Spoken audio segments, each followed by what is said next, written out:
Hello दोस्तों, अपने channel में सभी का स्वागत अभिनंदन करती हूँ। मैं आपकी शालिनी सिंह। इसी तरह प्यार दुलार बनाए रखिएगा, ज़्यादा से ज़्यादा सपोर्ट करिएगा। देखिए एक पचरा गीत है, अच्छा लगे तो वीडियो ज़रूर लाइक कमेंट शेयर ज़रूर करिएगा। चैत कुआर मैया धरती पे आवा हो, पुजारी लोगवाना कर माई का दर्शन हो, पुजारी लोगवाना कर माई का दर्शन हो, पुजारी लोगवाना मैया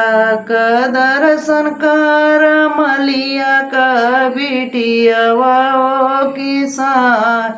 जे भोरवाना गुछ माई का गजरवा हो किसा जे भोरवाना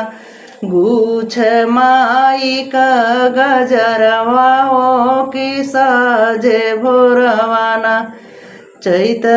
कुआर मैया धरती परावे हो, पुजारी लोगवाना कर माई का दर्शन हो, पुजारी लोगवाना दर्शन कर माई का कोहरा का बिटियावा हो किसा जे भोरवाना गढ़ माई का कलशवा हो किसा जे भोरवाना गढ़ माई का कलशवा हो किसा जे भोरवाना चैत कुआर मैया धरती पराम हो, पुजारी लोगवाना कर माई का दर्शन हो, पुजारी लोगवाना दर्शन कर हीरा का बिटियावा हो दूसरे परना धरिया लड़ावई हो कि दूसरे परना धरिया लड़ावे हो कि दूसरे पहरना चैत कुआर मैया धरती पे आवा हो, पुजारी लोगवाना कर माई का दर्शन हो, पुजारी लोगवाना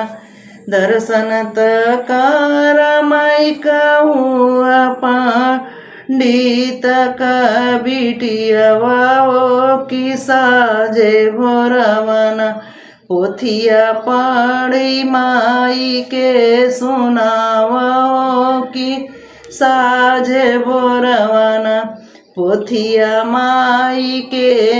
पढ़ी के सुनावा हो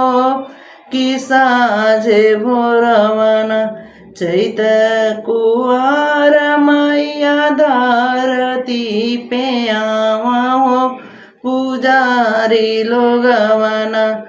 कर माई का दर्शन हो, पुजारी लोगवाना दर्शन कर उहे नर नारी हो